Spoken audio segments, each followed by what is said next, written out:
Pessoal, boa tarde. Hoje eu vou falar de um livro que eu acabei de ler, um livro que eu achei bastante interessante, que fala de uma autora da Inglaterra, a Doris Lessing. Ela escreveu esse livro aqui, Debaixo da Minha Pele. É um livro que tem bastante páginas, né? Um livro de 450 páginas.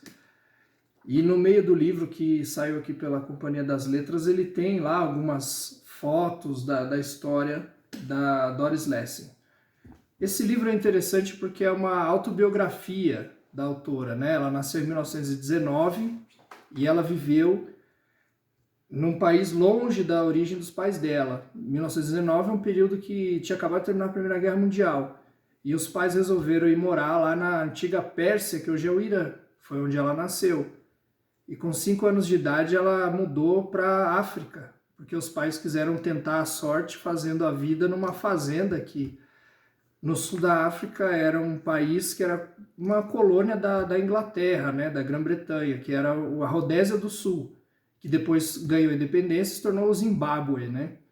E ela ficou até lá em 1949, foi quando terminou a Segunda Guerra Mundial. Então vocês imaginem uma história contada por uma mulher que viveu longe da origem dela, primeiro num país meio árabe, depois num país africano, e ela teve uma orientação de tradição ocidental, mas ela não seguia muito à risca, assim. Nesse livro ela conta, como é autobiográfico, como era a relação dela com os pais, né?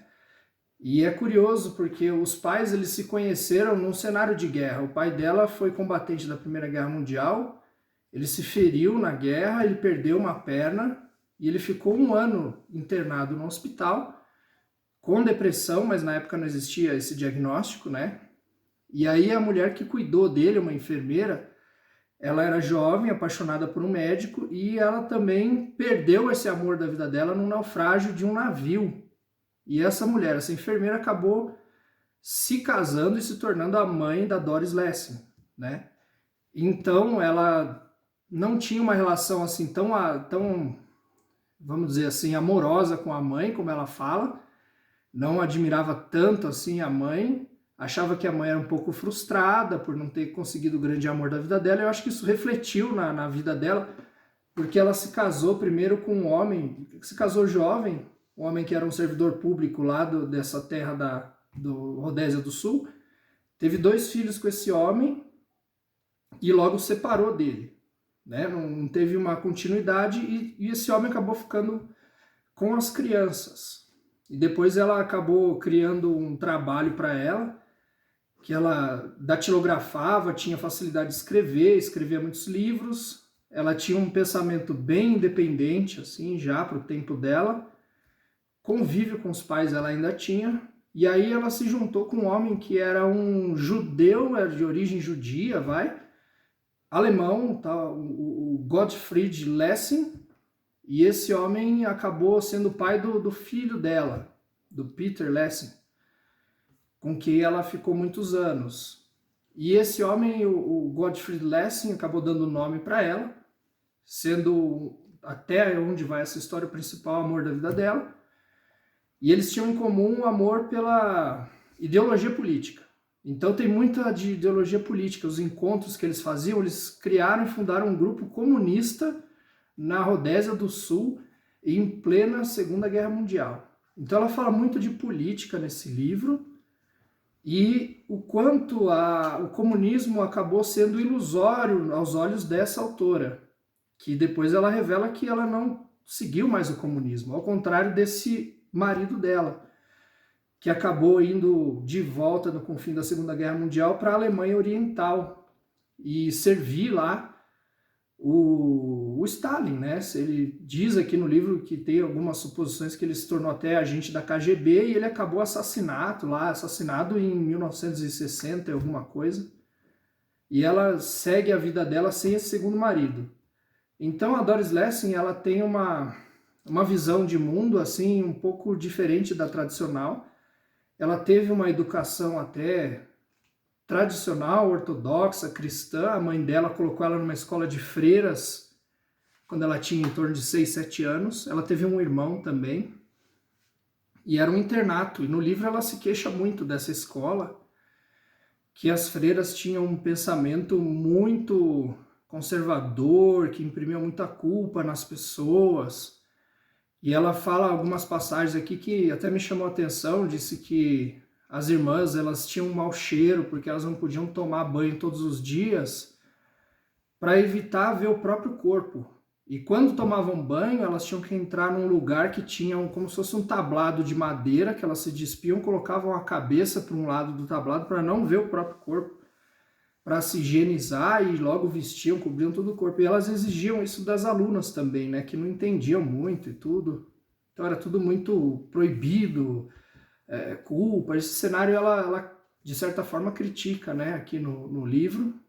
Mas é uma mulher que acabou, imagina, passando pelo Irã, passando pelo Zimbábue, com um filho pequeno. Esse livro, primeiro volume da autobiografia dela termina em 1949, quando ela resolve ir para a Inglaterra, que ela considera a terra dela.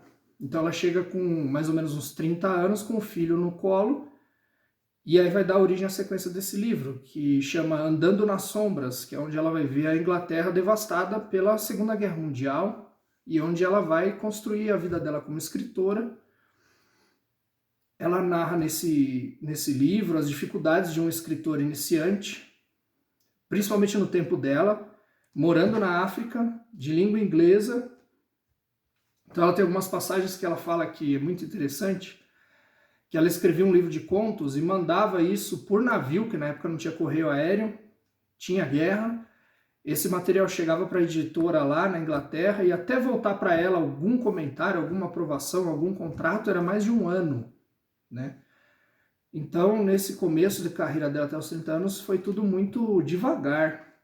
Aí a sequência disso, que a gente sabe hoje, é que em 2007, quando ela tinha mais de 70 anos, ela foi laureada com o Prêmio Nobel de Literatura, né? Então é uma autora ainda pouco conhecida, eu acabei conhecendo ela por uma pesquisa que eu fiz de premiados de Nobel, mas é muito interessante, é um livro denso, tem muita informação, mas tem várias passagens muito boas.